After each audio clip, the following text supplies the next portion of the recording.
Hi అండి, అందరికీ నమస్కారం. Welcome to Sai talks. నేనైతే ఈరోజు కాజు మేతి మసాలా చేస్తున్నాను అనమాట. కాజు మేతి మసాలాకైతే కావాల్సిన పదార్థాలు చూడండి. ఇక్కడైతే నేను మెంతి కూర అయితే ఒక అందాజగా నేను చిన్న కట్టలు 3 కట్టలు అయితే తీసేసుకున్నాను అనమాట. చూడండి, గుప్పిల్లో పట్టుకుంటే గుప్పెడు నిండా ఉంది, లేదు అంటే చిన్న కట్టలు 3 కట్టలు అయితే తీసేసుకున్నా. కాజు అయితే ఇక్కడ 2 ముక్కలుగా విడదీసుకున్న కాజు ఒక 20 కాజులు ఉంటాయి. తర్వాత ఇక్కడైతే ఒక 15 కాజులు అయితే నానబెట్టేసుకొని మిక్సీ పట్టేసుకున్న, లిక్విడ్ లాగా మిక్సీ పట్టేసుకున్న. ఒక 3 పచ్చిమిర్చి కట్ చేసుకున్న, కొంచెం అల్లం వెల్లుల్లి పేస్టు, తర్వాత ఒక ఉల్లిపాయ, పెద్ద ఉల్లిపాయ కట్ చేసుకున్న, ఒక టమాటా కట్ చేసుకున్న, కొంచెం జీలకర్ర, కొంచెం సోంపు అనమాట.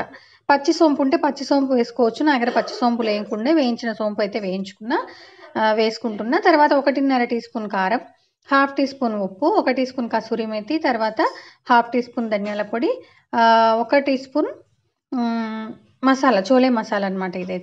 నేనైతే చోలే మసాలా వేస్తున్నా ఇందులో. తర్వాత మనమైతే ఫస్ట్ అయితే బాండీ పెట్టేసుకొని ఒక 8 టీ స్పూన్ల ఆయిల్ అయితే వేసేసుకోవాలి. బాండీలో 8 టీ స్పూన్ల ఆయిల్ వేసుకున్న తర్వాత ఆయిల్ వేడెక్కిన తర్వాత ఫస్ట్ అయితే జీలకర్ర వేసేసుకుందాము. దీంట్లో అయితే కొంచెం ఆయిల్ అయితే ఎక్కువనే పడుతుంది, ఎక్కువ వేసుకుంటేనే టేస్ట్ చాలా బాగుంటుంది అనమాట. నేనైతే ఆయిల్ అయితే వేడెక్కింది. ఫస్ట్ అయితే జీలకర్ర, తర్వాత సోంపు అయితే వేసేసుకున్నాను అనమాట. అవైతే కొంచెం వేగాలి. వేగిన తర్వాత మనం ఉల్లిపాయ అయితే కట్ చేసి పెట్టేసుకున్నాం. పెద్దగా ఉంటే ఉల్లిపాయ ఒకటి, లేదు చిన్నగా ఉంటే 2 ఉల్లిపాయలు అయితే కట్ చేసుకోవాలన్నమాట. సన్న ముక్కలు కట్ చేసుకోవాలి. సన్నగా కట్ చేసుకొని ఇవైతే కొంచెం మంచిగా గోల్డెన్ బ్రౌన్ కలర్ లాగా వచ్చేంత వరకు అయితే వేయించుకోవాలి. దాంతోపాటు పచ్చిమిర్చి, నేను ఒక 3 పచ్చిమిర్చి కట్ చేసి పెట్టేసుకున్నా కదా, పచ్చిమిర్చి అయితే వేసేసుకుందాము. ఇప్పుడు ఈ 2 అయితే మంచిగా ఫ్రై కావాలన్నమాట.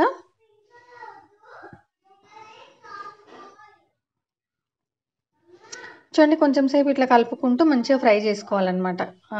పచ్చిమిర్చి, తర్వాత ఉల్లిపాయ ముక్కలు, తర్వాత అల్లం వెల్లుల్లి పేస్ట్ అయితే వేసేసుకున్నా. అల్లం వెల్లుల్లి పేస్ట్, ఈ 3 అయితే మంచిగా ఫ్రై కావాలి.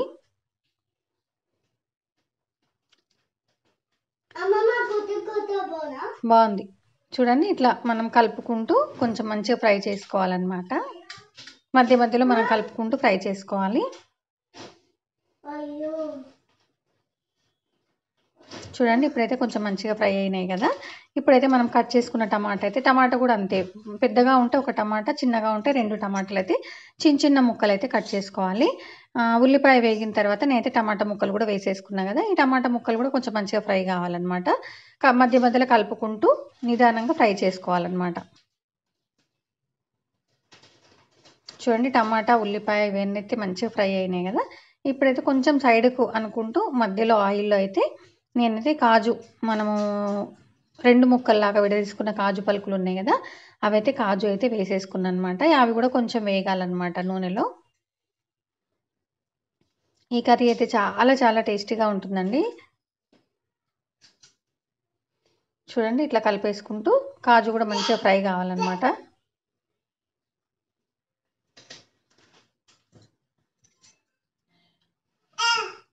చూడండి, ఇవి వేగడానికి అయితే కొంచెం టైం తీసుకుంటుంది.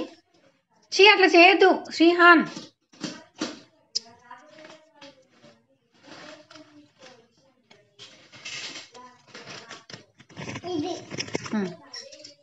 చూడండి, ఇట్లయితే మన కాజు కొంచెం ఫ్రై అయ్యేంత వరకు అయితే కలిపేసుకుంటూ, మనం ఆయిల్ కొంచెం సెంటర్లోకి తీసేసుకున్నాం కదా, కొంచెం ఫ్రై కావడానికి అయితే తీసుకుంటుంది. కానీ కొంచెం మంచిగా ఫ్రై అయిన తర్వాత సేమ్ అలాగే ఇప్పటిలాగానే కొంచెం కాజు సైడ్కి అనేసుకొని, మనం మెంతి కూర అయితే ఫస్టే గిల్లేసుకొని నేనైతే కడిగేసుకొని పెట్టేసుకున్నాను. క్లాత్ పైన అయితే వేసేసుకున్నాను అనమాట, వాటర్ ఇంకిపోయేటట్టు. మెంతి కూర అయితే వేసేసుకొని ఇది కూడా కలుపుకుంటూ మనకు మంచిగా ఫ్రై చేసుకోవాలన్నమాట. కరా వేస్తారా.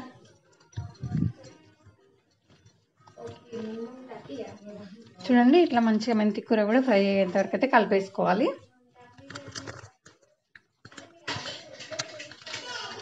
చూడండి, ఇప్పుడైతే ఉల్లిపాయ, మెంతి కూర, టమాటా అన్నీ అయితే మంచిగా ఫ్రై అయిపోయినాయి కదా. చూస్తేనే మనకి ఇట్లా అర్థమైపోతుంది ఆయిల్లో మంచిగా ఫ్రై అయినట్టుగా. ఇప్పుడైతే మనం కాజు అయితే, నేను ఇక్కడ ఒక 10 నుంచి 12 కాజు పలుకులు అయితే కొంచెం వేడి నీటిలో నానబెట్టేసుకొని మిక్సీకి వేసుకున్న లిక్విడ్ అనమాట. ఇదైతే మనకి ఇవన్నీ వేగిపోయిన తర్వాత మన కాజు లిక్విడ్ అయితే ఇందులో వేసేసుకోవాలన్నమాట. మెంతి కూర మిశ్రమంలో అయితే వేసేసుకొని మళ్ళీ మంచిగా కలిపేసుకుంటూ కాసేపు అయితే ఉడికించుకోవాలి.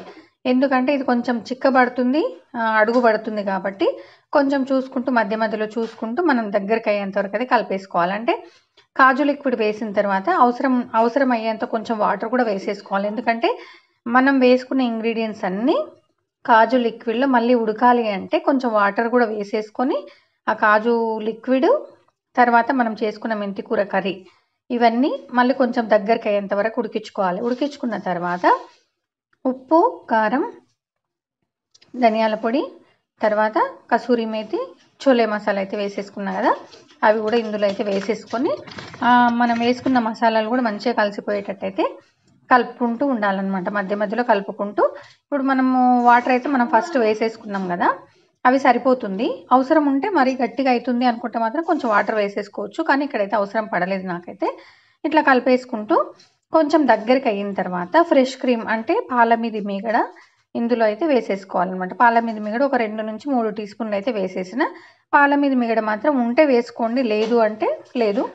ఒక స్పూన్ అయినా సరే ఉంటే వేసుకుంటే చాలా బాగుంటుంది అనమాట టేస్ట్ అయితే. ఒకవేళ లేదంటే దాన్ని వదిలేసేయండి. అవసరం ఉంటే కొంచెం పాలు, వాటర్ బదులు కొంచెం పాలు అయితే వేసేసుకోవాలన్నమాట.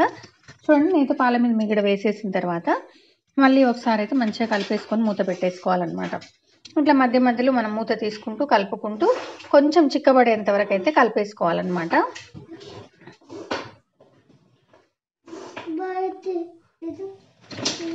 ఏమైంది?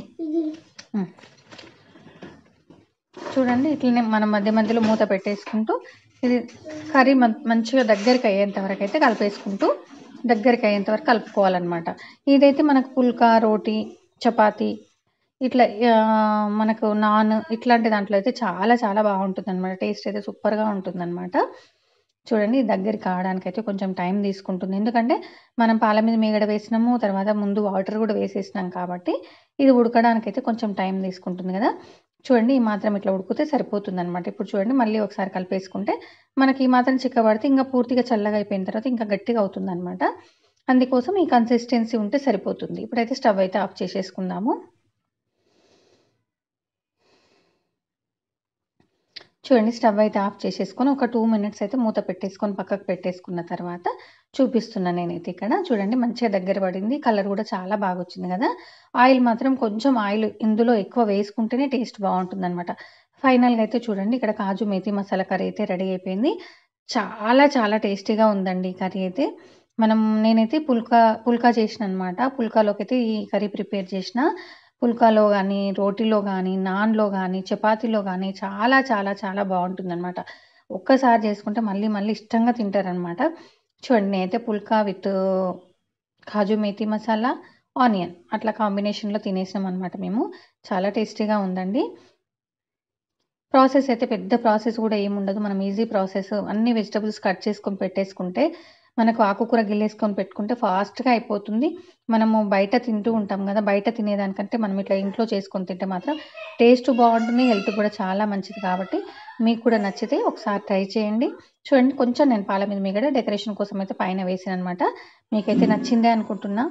నచ్చితే లైక్ చేయండి, షేర్ చేయండి, సబ్స్క్రైబ్ చేయండి. థ్యాంక్ యూ అండి. Thank you so much. Please subscribe. Thank you.